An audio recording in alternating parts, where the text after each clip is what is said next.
जय श्री कृष्णा दोस्तों, किशोरी क्रिएशन से मैं सपना शर्मा आप सभी का हार्दिक स्वागत करती हूँ आपके अपने चैनल पर। दोस्तों, आज के वीडियो में कार्तिक मास महात्म्य के तीसरे दिन की कथा लेकर के आई हूँ।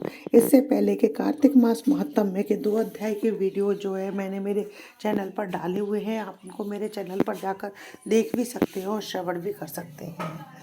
सत्यभामा ने कहा, हे प्रभु, आप तो सभी काल में व्यापक हैं और सभी काल आपके आगे एक समान है।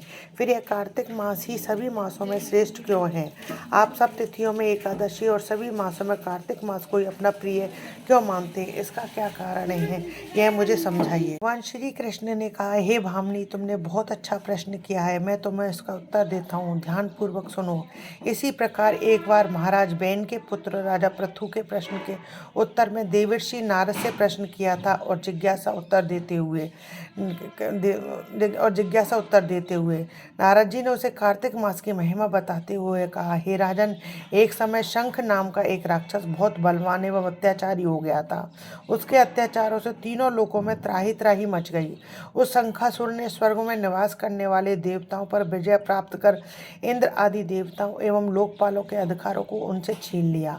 उससे भयभीत होकर समस्त देवता अपने परिवार के सदस्यों के साथ सुमेरु पर्वत की गुफाओं में बहुत दिनों तक छिपे रहे। उसके पश्चात वे निश्चित होकर सुमेरु पर्वत की गुफाओं में ही रहने लगे। उधर जब शंखासुर को इस बात का पता चला कि देवता आनंद पूर्वक सुमेरु पर्वत की गुफाओं में निवास कर रहे हैं, तो उसने सोचा कि ऐसी कोई दिव्य शक्ति अवश्य है जिसके प्रभाव से अधिकारहीन ये देवता अभी भी बलवान हैं। सोचते सोचते वह इस निर्णय पर पहुंचा कि वेद मंत्रों के बल के कारण ही देवता बलवान हो रहे हैं। यदि उनसे वेद छीन लिए जाएं तो वे बलहीन हो जाएंगे। ऐसा विचार कर शंखासुर ब्रह्मा जी के सत्यलोक से शीघ्र ही वेदों को हरण करके ले आया। उसके द्वारा ले जाए जाते हुए भय से उसके चंगुल से वेद निकलकर भागे और जल में समा गए। शंखासुर ने वेद मंत्रों बीज मंत्रों को ढूंढते हुए सागर में प्रवेश किया, परंतु ना तो उसको वेद मंत्र मिले और ना ही बीज मंत्र मिले। जब शंखासुर सागर से निराश होकर वापस लौटा तो उस समय ब्रह्मा जी पूजा की सामग्री लेकर सभी देवताओं के साथ भगवान विष्णु की शरण में पहुंचे। भगवान को गहरी निद्रा से जगाने के लिए गाने बजाने लगे। धूप गंध आदि से बारंबार उनका पूजन करने लगे। धूप दीप नैवेद्य आदि अर्पित किए जाने पर भी भगवान की निद्रा नहीं टूटी और देवताओं सहित ब्रह्मा जी को अपना पूजन करते हुए देखकर बहुत प्रसन्न हुए और कहने लगे, मैं आप लोगों के इस कीर्तन और मंगलाचरण से बहुत प्रसन्न हूँ।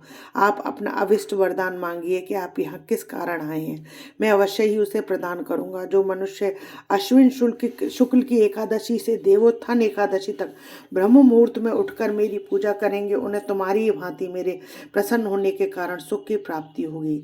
आप लोग जो पाद्य अर्घ आचमन और जल आदि सामग्री मेरे लिए लाए हैं, वे अत्यंत गुण वाली होकर आपका कल्याण करेगी। शंखासुर द्वारा हरे गए संपूर्ण वेद जल में स्थित हैं। मैं सागर पुत्र शंखासुर का वध कर उन वेद मंत्रों को अभी लाई देता हूँ। आज से बीज मंत्र और वेदों सहित मैं प्रतिवर्ष कार्तिक मास में जल में विश्राम किया करूँगा। अब मैं मत्स्य का रूप धारण करके जल में जाता हूँ। तुम सब देवता भी मुनीश्वरों सहित मेरे साथ जल में आओ। इस कार्तिक मास में जो श्रेष्ठ मनुष्य प्रातःकाल स्नान करते हैं, वे सब यज्ञ के अवत्य स्नान द्वारा भली भांति नहा लेते हैं। हे देवेंद्र, कार्तिक मास में व्रत करने वाले को सब प्रकार से धन पुत्र पुत्री आदि देते रहना और उनकी सभी आपत्तियों को से उनकी रक्षा करना। हे धनपति कुबेर, मेरी आज्ञा के अनुसार तुम उनके धन धान्य की वृद्धि करना, क्योंकि इस प्रकार का आचरण करने वाला मनुष्य मेरा रूप धारण करके जीवन मुक्त हो जाता है। जो मनुष्य जन्म से लेकर मृत्यु पर्यंत विधि पूर्वक इस उत्तम व्रत को करता है, वह आप लोगों का भी पूजनीय होता है। कार्तिक शुक्ल पक्ष की एकादशी तिथि को तुम लोगों ने मुझे जगाया है, इसलिए यह तिथि मेरे लिए अत्यंत प्रीतिदायिनी और माननीय है। हे देवताओं, यह दोनों व्रत नियम पूर्वक करने से मनुष्य मेरा सानिध्य प्राप्त कर लेते हैं। इन व्रतों को करने से जो फल मिलता है वह अन्य किसी भी व्रत के करने से नहीं मिलता है। प्रत्येक मनुष्य को सुखी और निरोगी रहने के लिए कार्तिक महात्म्य प्रकार ना कोई तीर्थ, ना कोई यज्ञ, ना कोई व्रत है जो स्वर्ग दे सके। इति श्री कार्तिक मास महात्म में तीसरा अध्याय समाप्तम।